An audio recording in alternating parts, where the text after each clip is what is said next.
The barn was very large. It was very old. It smelled of hay and it smelled of manure. It smelled of the perspiration of tired horses and the wonderful sweet breath of patient cows. It often had a sort of peaceful smell, as though nothing bad could happen ever again in the world.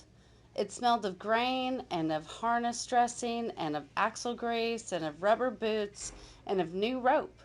And whenever the cat was given a fish head to eat, the barn would smell of fish. But mostly it smelled of hay, for there was always hay in the great loft up overhead. And there was always hay being pitched down to the cows and the horses and the sheep.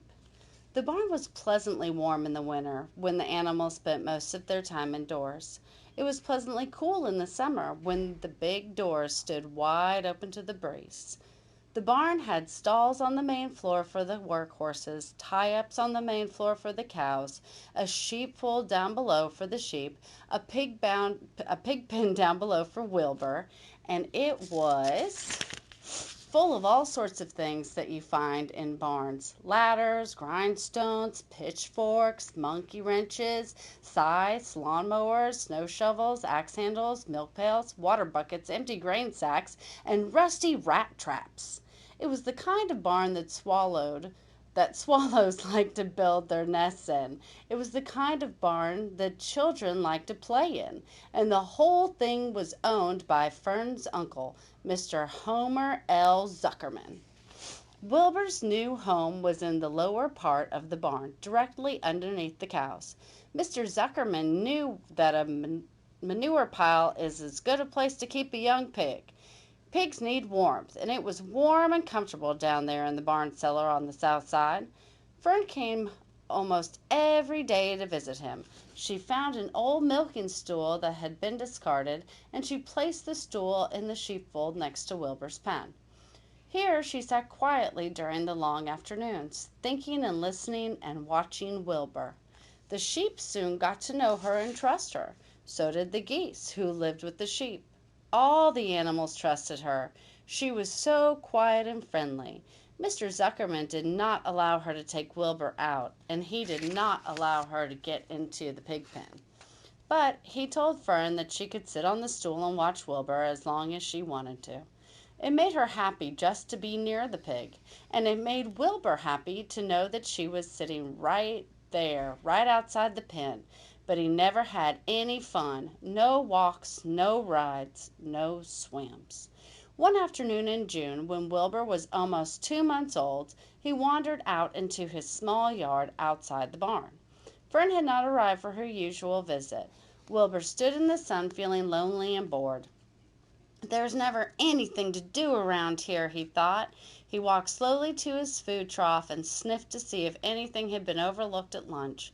He found a small strip of potato skin and ate it. His back itched, so he leaned against the fence and rubbed against the boards.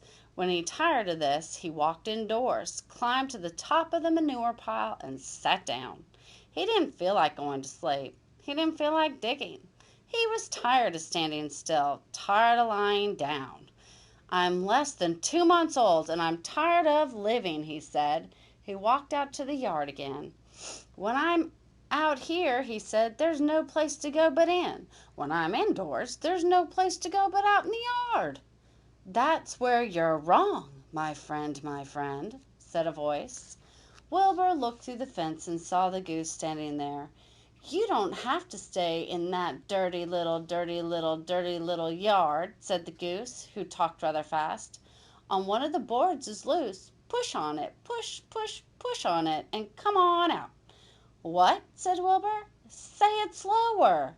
At the risk of repeating myself," said the goose, "I suggest that you come on out.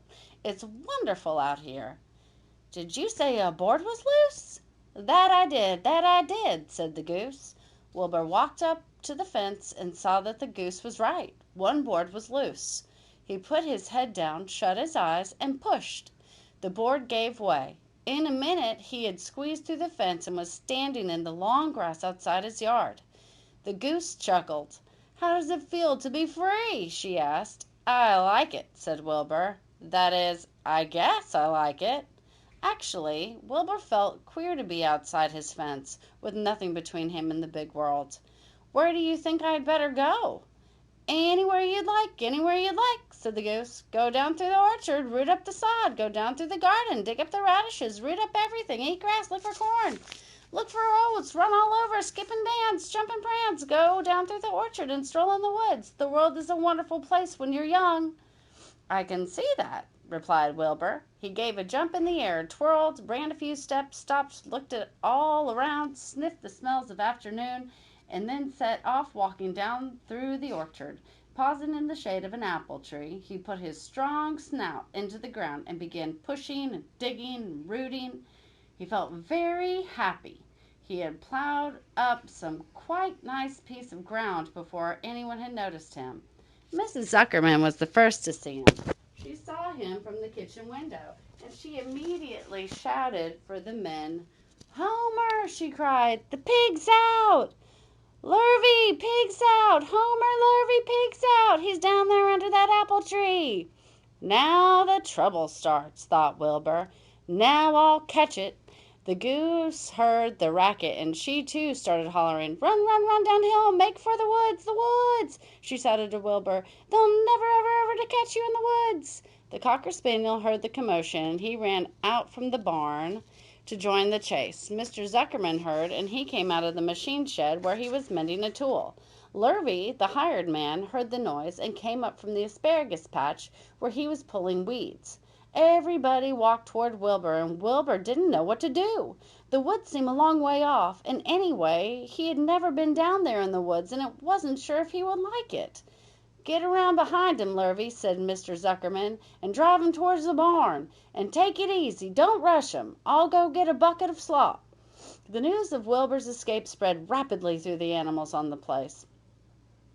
Whenever any creature broke loose on Zuckerman's farm, the event was of great interest to the others. The goose shouted to the nearest cow that Wilbur was free, and soon all the cows knew. Then one of the cows told one of the sheep, and soon all the sheep knew. The lambs learned about it from their mothers. The horses in their stalls in the barn pricked up their ears when they heard the goose hollering, and soon the horses had caught on to what was happening. "Wilbur's out!" they said. Every animal stirred and lifted its head and became excited to know that one of his friends had got free and was no longer pinned up or tied fast. Wilbur didn't know what to do or which way to run. It seemed as though everybody was after him. "If this is what it's like to be free," he thought, "I believe I'd rather be pinned up in my own yard."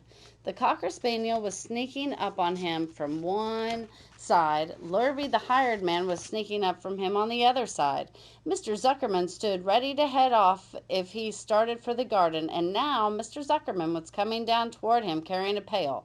"This is really awful," thought Wilbur. "Why doesn't Fern come?" He began to cry. The goose took command and began to give orders. "Don't just stand there, Wilbur! Dodge about!" cried the goose. "Skip around, run toward me, slip in, slip out, in and out. Make for the woods, twist and turn." The cocker spaniel sprang for Wilbur's hind leg. Wilbur jumped and ran. Lurvy reached out and grabbed. Mrs. Zuckerman screamed at Lurvy. The goose cheered for Wilbur. Wilbur dodged between Lurvy's legs. Lurvy missed Wilbur and grabbed the spaniel instead. Nicely done, cried the goose. Try it again. Run downhill, suggested the cows. Run toward me, yelled the gander. Run uphill, cried the sheep. Turn and twist, honked the goose. Jump and dance, said the rooster. Look out for Lurvy, called the cows. Look out for Zuckerman, yelled the gander. Watch out for the dog, cried the sheep. Listen to me, screamed the goose. Poor Wilbur was dazed and frightened by all this hullabaloo. He didn't like being the center of all this fuss. He tried to follow the instructions his friends were giving him, but he couldn't run downhill and uphill at the same time, and he couldn't turn and twist when he was jumping and dancing, and he was crying so hard he could barely see anything that was happening. After all, Wilbur was a very young pig, not much more than a baby, really. He wished Fern were there to take him in her arms and comfort him. When he looked up and saw Mr. Zuckerman standing quite close to him, holding a pail of warm slops, he felt relieved. He lifted his nose and sniffed. The smell was delicious. Warm milk, potato skins, wheat middlings, Kellogg's cornflakes, and a popover left from the Zuckerman's breakfast. "Come, Pig," said Mr. Zuckerman, tapping the pail. "Come, Pig."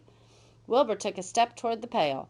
"No, no, no," said the goose. "It's the old pail trick, Wilbur. Don't fall for it. Don't fall for it. He's trying to lure you back into captivity. He's appealing to your stomach." Wilbur didn't care. The food smelled appetizing. He took another step toward the pail. "Pig, Pig," said Mr. Zuckerman in a kind voice, and began walking slowly toward the barnyard, looking all about him innocently, and as if he didn't know that a little white pig was following along behind him. "You'll be sorry, sorry, sorry," called the goose. Wilbur didn't care. He kept walking toward the pail of slops. "You'll miss your freedom," honked the goose. "An hour of freedom is worth a barrel of slops." Wilbur didn't care. When Mr. Zuckerman reached the pig pen, he climbed over the fence and poured the slops into the trough. When he pulled the loose board away from the fence so that there was a wide hole for Wilbur to walk through. "Reconsider, reconsider," cried the goose. Wilbur paid no attention. He stepped through the fence into his yard. He walked to the trough and took a long drink of slops, sucking in the milk hungrily and chewing the popover. It was good to be home again. While Wilbur ate, Lurvy fetched a hammer and some 8-penny nails and nailed the board in place. Then he and Mr. Zuckerman leaned lazily on the fence, and Mr. Zuckerman scratched Wilbur's back with the stick. "He's quite a pig," said Lurvy. "Yes, he'll make a good pig," said Mr. Zuckerman. Wilbur heard the words of praise. He felt the warm milk inside his stomach. He felt the pleasant rubbing of the stick along his itchy back. He felt peaceful and happy and sleepy. This had been a tiring afternoon. It was still only about 4 o'clock, but Wilbur was ready for bed. "I'm really too young to go out into the world alone," he thought as he lay down.